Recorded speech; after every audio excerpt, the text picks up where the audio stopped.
Hello everybody. A few thoughts this morning about homesteading and running a small business. When I was working a corporate job and homesteading, sharing that homestead here on YouTube with you guys, my dream and goal in life was to be able to homestead and I guess run a small business and not have to get up and go work for somebody else every day. And for the most part, we've achieved that through the forced sale of a company I worked for 3 years ago. And we kind of were forced into a situation where I either had a choice of going and starting over a brand new company, or take the chances, I guess, of trying to start our own business, and we've had success with that. Well, I love getting out early in the morning and driving back roads. Kind of clears my mind and gets my day started. Let's see what we just saw back there. Let me back up just a minute. Thought I saw something moving out there.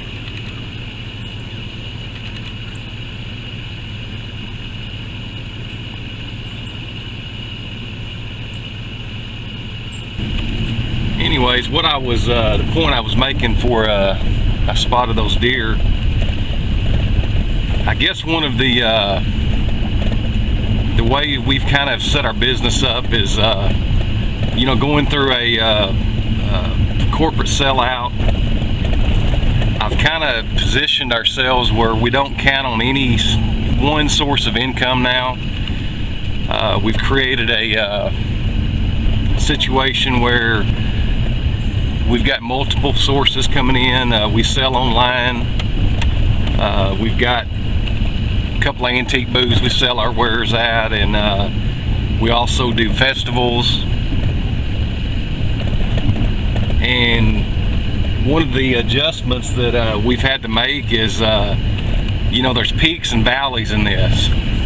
Not having a Friday paycheck coming in every Friday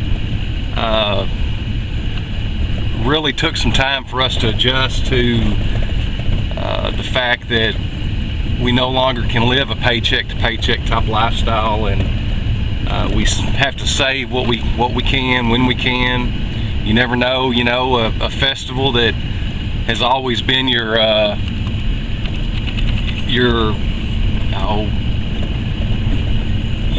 can make a month's budget, I guess. Well, it may rain that weekend. You may not have that guarantee.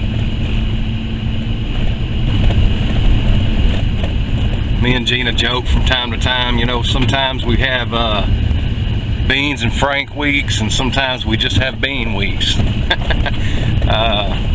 But that's the adjustment, and that's where homesteading for us really comes into this scenario, because it's like we're gonna have a beautiful sunrise this morning.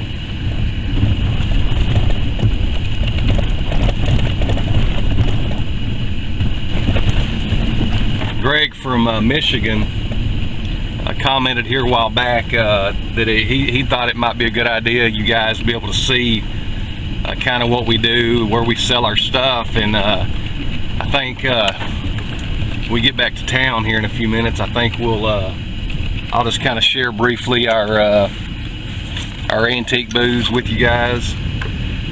This right here is one of my fishing hot spots after a heavy rain, and the creek here is flowing, and catfish run up in here, and well, you can sit out here and in just an hour or two catch a mess of fish.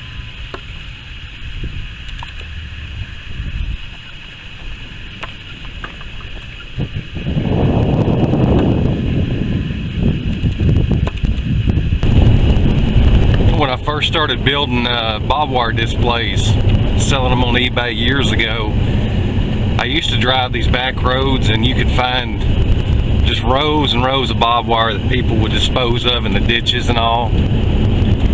But with the uprising of popularity of scrapping and stuff like that, you can't hardly find any of that kind of stuff anymore. It's getting harder and harder to find.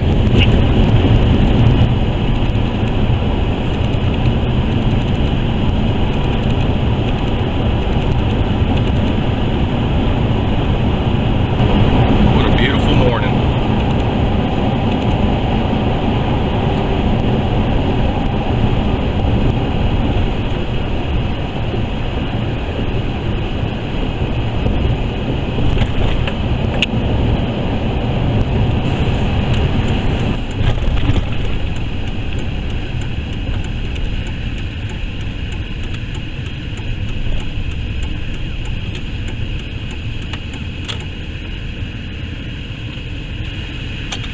Alright, we're here at the antique mall that we've got some booths in.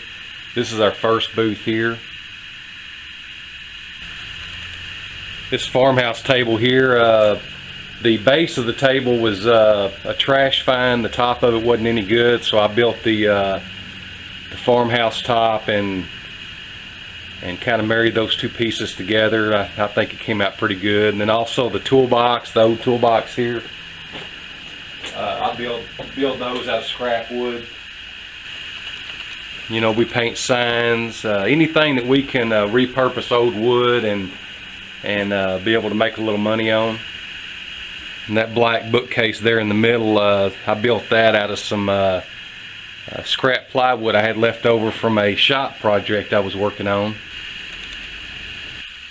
And here's another one of our booths. My wife, she picks all these clothes at yard sales and can make a little profit on them here in our shop. And here's a dresser here that me and my wife just finished painting as of yesterday. Actually, it is still kind of drying the poly that we put on it. Here's a couple little benches that I built out of scrap lumber. Here's another area here in our booth. You see some of my barbed wire displays back in the back there, and I built crosses.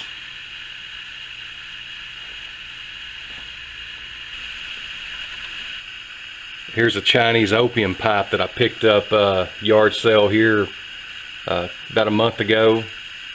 I thought it was a peace pipe when I picked it up, but got back, started doing research on it, and it's an opium pipe from the 1800s. Where's everybody at? Sleeping in?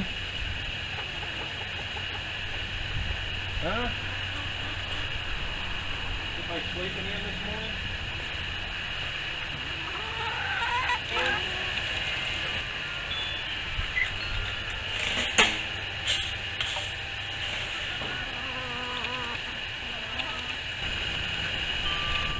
Yeah, we're back on the homestead now. Let's take a quick peek at a couple of the vegetable starts I've got going on in the greenhouse. So here in the greenhouse, I've got the cabbage and broccoli right here are coming up nicely.